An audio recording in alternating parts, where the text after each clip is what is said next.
In 2025, we celebrate the 40th anniversary of She-Ra, Princess of Power. And, you know, I really feel like we could have had just a bit more going on for She-Ra in celebration. It doesn't feel like we've had a whole lot, but the item that we're looking at today is certainly going in the right direction. This was revealed at San Diego Comic-Con, and I'm really excited to check this out in person. This is the She-Ra and Swiftwind 40th Anniversary 2-pack. And as you can see, it gets the special packaging treatment, comes in this massive box that's got this beautiful golden deco on there, looking like the Crystal Castle. And then of course we've got this great emblem right there in the middle with the She-Ra 40th Anniversary logo, the Princess of Power logo at the bottom. And if we rotate this around to the back side, we've got a little blurb on here that says, "For the honor of Grayskull, celebrate the 40th anniversary of She-Ra, Princess of Power with Masters of the Universe Origins Cartoon Collection She-Ra and Swiftwind, featuring the iconic hero of Etheria and her noble steed as retro style figures." So yes, that is definitely worth pointing out. This continues the 40th anniversary of She-Ra and Origins as cartoon collection figures. So inspired by the Filmation animated series. You can see this particular box has got this really cool slip cover that when we lift it up, reveals this awesome window box that fully showcases She-Ra riding on the back of Swiftwind with this gorgeous artwork in the back that is paying homage to one of those iconic paintings by Earl Norem. Love it. I love everything about this box. The colors really pop. I love how great the figures look here in this display. You can see we've got this nice shiny golden sticker up there on the top with the 40th anniversary logo on there. Beautiful, beautiful stuff. And then when you rotate around to the back side of the box, you get some more gorgeous artwork. Once again, packaging is killer. The artwork is always fantastic on these figures. You've got She-Ra doing battle with the evil horde. There's ships exploding in the background going down as She-Ra rides on Swiftwind's back. I mean, that is epic. I really love this. I really love this packaging. But of course, we need to open this up so that we can get a closer look at the figure within. But this is a massive box. I mean, just you can see it here with me. So it does have just some tape, it looks like, on the top. Oh, but look at this. We can actually just remove the plastic, which is really nice. And then when you can see the tray just kind of sits, look at that, with a cardboard backer there. And then the tray just kind of rests on the inside with our figures. Now, this does look like it's tied down with the little plastic ties like we typically see, so you will have to cut those. But I like this because it should be pretty easy to remove all of this from the packaging, and then if you decide you liked it better in the box, you can pop it all back in this plastic tray. We can slide it all back together there. So great stuff, great packaging design. Definitely has that exclusive feel, which I really, really appreciate there. Just wanted to check to see. You can open the bottom. There's no additional accessories. Sometimes they hide those additional accessories in there. But yeah, overall, packaging is fantastic. Love it. So let's go ahead and get those figures fully removed and we will take a closer look at them. Okay, I want to start by comparing the new She-Ra figure with the standard cartoon collection She-Ra, because it is worth noting we've got some differences here. So we're kicking things off with a comparison time. So as you can see, the figures themselves are mostly identical. It's the same bodies, the same costume. The paint deco even seems to match with the same shades of gold. The biggest difference, of course, is in that head sculpt. The new one has got the hair that's flowing, kind of billowing out, and as you can see, it is molded in a translucent yellow, which is very cool. So the whole idea here is that it's like transformation pose She-Ra, right? For the honor of Grayskull, the hair always billows out. The translucent yellow kind of gives it that glowing effect. So essentially that's what we've got going on here. Of course that works well for riding on Swiftwind 2 with her hair flowing in the wind. So that's pretty neat. I actually really like the look of this. I think that translucent yellow gives it a really neat glowing type effect. The billowing out hair is very nice. It's such an iconic pose for She-Ra there. But I like that it's different from the standard release, and the standard release is fairly recent and probably isn't too hard to track down if you don't already have one. So if you want one that's just like a standard looking She-Ra, you're going to need to seek that one out there. The other big difference here is in the cape.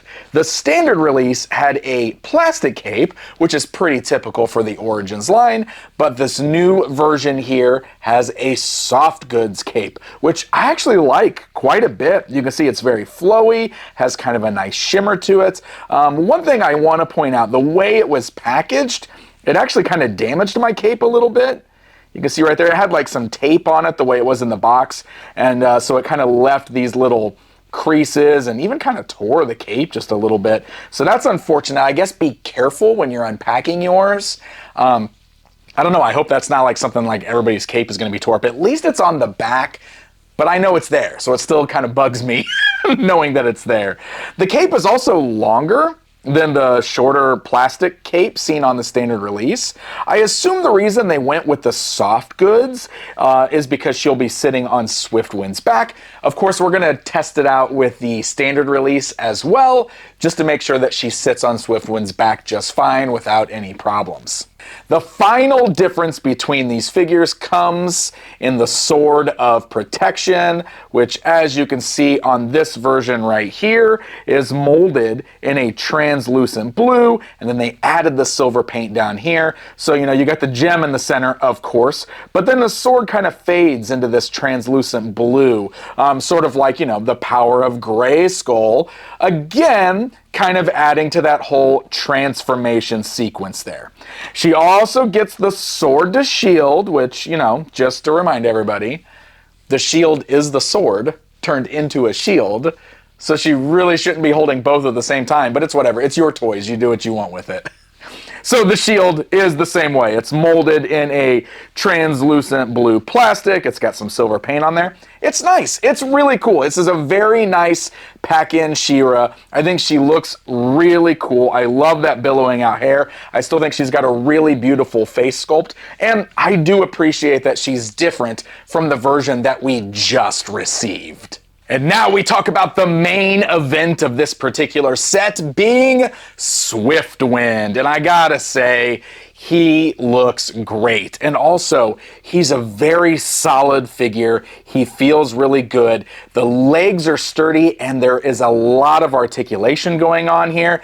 Seriously, like if we're comparing this to like Battle Cat, an earlier beast here in the Origins line, this is far and above that. I always was very nitpicky with the Battle Cat because he has such a lack of articulation, especially in the legs, that there's not a lot of posing you can do with him. Swiftwind here is totally different. So let me run down this articulation. We'll start with the back leg here.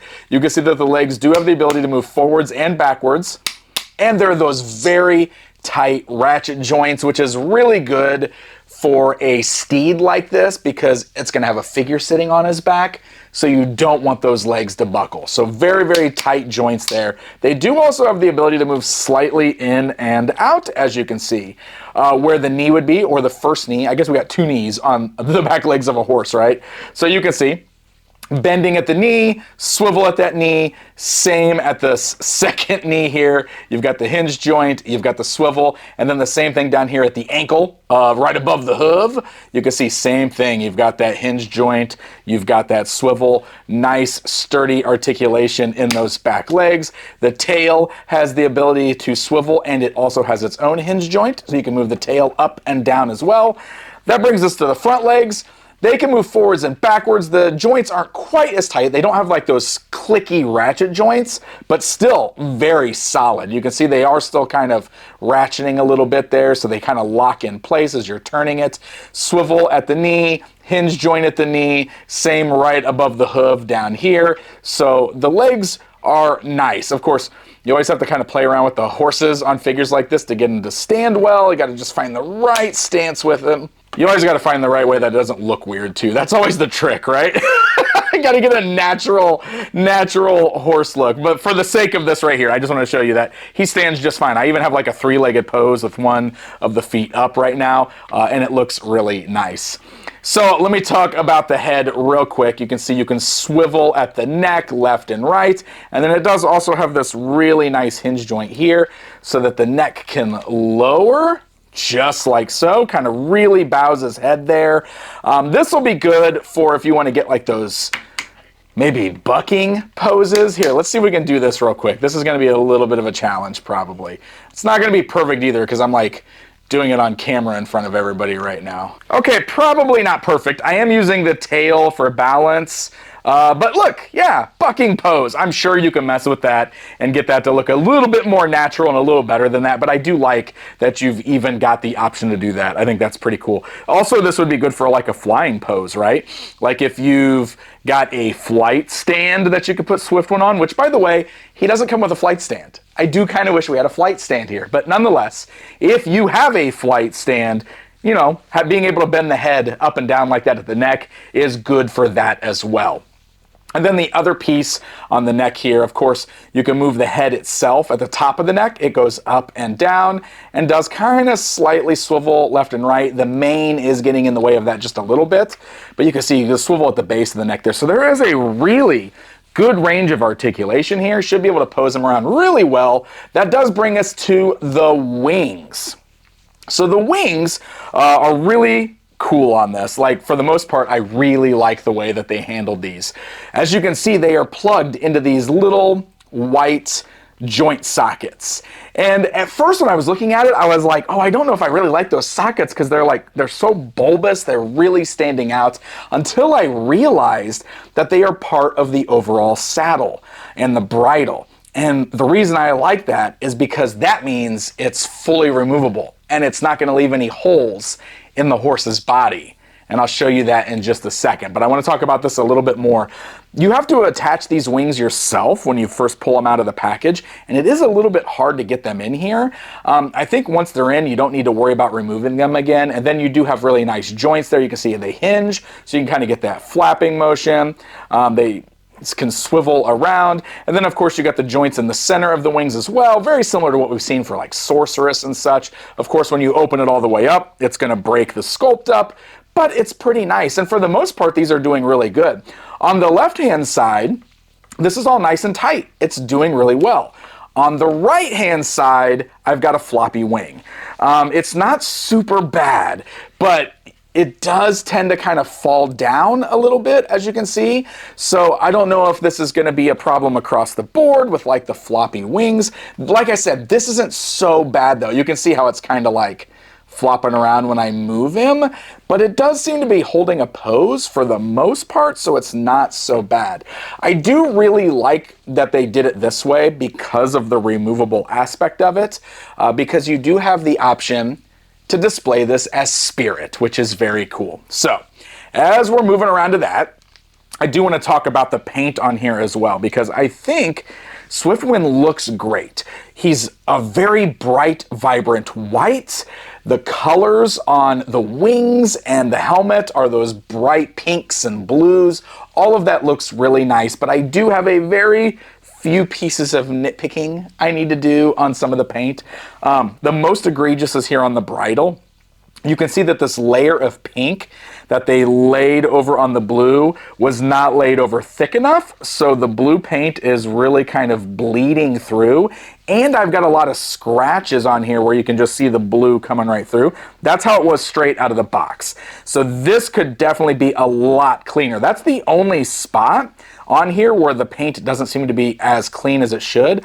But also, and I don't know if this is turning out, but I've got like some black specks on the neck up here, and I don't know, it's not super bad. It's not really that noticeable, and it's only on this side over here for some reason. I don't even know if that's coming across on camera. Some interesting discoloration. I'm not sure what that's from. So the mask up here, totally removable. You might have noticed that when I was posing him, it was kind of like flopping off of his face, like you can see right there. That's because the way that this hooks on, you can see it just kind of wraps up under his ears. So this is a soft, pliable mask. I assume they did it this way to avoid scratching of the paint with it clipping on. The downside to that is it's a little loose fitting on his head. It stays on, and the wrap around the ears works fine to keep it there, especially if he's just being displayed on your shelf. But posing him around, having that head down like I showed you earlier, it is gonna like do this weird hanging thing, unfortunately. So here we go. We'll remove that mask again. You can see you got a great sculpt underneath. You even have the little headdress there, the gold headdress. And then this entire bridle and saddle can be removed. On the underside down here, you can see we've got a very standard Masters of the Universe strap. So let's take that off. Once you undo that, the seat is separate from the rest of the bridle. You can see there's just like a square like peg that fits right in the notch on the back there. It's a little bit more of a paint rub underneath the seat, but at least it's under the seat. And then the rest of this here will have to slip off over his head, so you'll have to watch out for his mane. And then you can slide that off, and now we've got ourselves just a standard horse here. So check it out. We just turned Swiftwind into Spirit. And I think he looks really good. Again, super solid horse figure, feels really nice. And the best thing about this, we don't have giant gaping holes on the side of the horse's body where the wings would plug in. Because even on the Masters of the Universe Classics version, that was a part that they didn't really get right. When you take his wings off, there's just two giant holes left on the side of the horse. So if anybody out there wants to display him as Spirit, or wants two of these, or you were planning to play with these, boom. I love that they did that. Plus, the wings plugging into the saddle, that's straight out of the vintage line. I think this is a really good method of accomplishing this. Like I said, these little sockets right here where it plugs into might be a little bulbous, but overall, I think this works really, really well, and I think it's awesome that we can display Swiftwind as his alter ego Spirit. And now comes the time where we take She-Ra and we pose her on Swiftwind's back. So we got these nice little stirrups down here that we can put around She-Ra's feet. And then one of the other things I really like about this, you can see on Swiftwind's mane, he has these two pieces of hair jutting out on both sides that are perfectly there for She-Ra to grip onto with both hands or just one of her hands. Look at that. It is totally made so that She-Ra can hold on to Swiftwind's mane while she's riding on his back. Here we go. We'll get like a sword up pose. And look at that. Look how beautiful this is. She-Ra riding on Swiftwind's back. I actually really like her with that swooping hair too. I think that looks absolutely gorgeous, but you can see she sits up there great. The stirrups definitely help to hold her into place, but overall I think this is a beautiful, beautiful set. Now, we talked about the other She-Ra as well. I do want to go ahead and just try her out real quick. I don't really have any concerns with her fitting, even with that plastic cape. I think it's going to work just fine, and yeah, this looks really good. If we roll around to the back, you can see that the cape is totally barely even touching the saddle there. So your regular She-Ra also looks fantastic riding on Swiftwind. Overall, I think this turned out very, very good.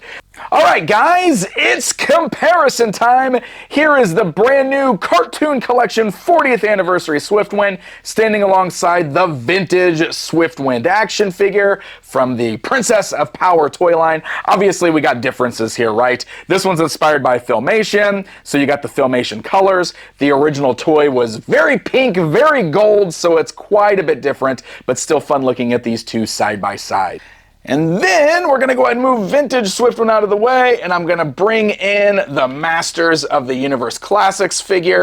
Obviously, we've got a scale difference between these two. Masters of the Universe Classics was designed to fit in with the 7-inch Motu Classics action figures, while this is more in that 5.5 or 6-inch scale there. But it's really cool looking at these two side by side. Both of them, honestly, beautiful Swiftwind sculpts. Obviously, the Motu Classics one's got a bit more detail, like you can see actually like the veins and everything sculpted. It's more a realistic horse body there, but the Motu Classics line was a more detailed line, while this one is cartoon based. I do want to show this just because I talked about it though.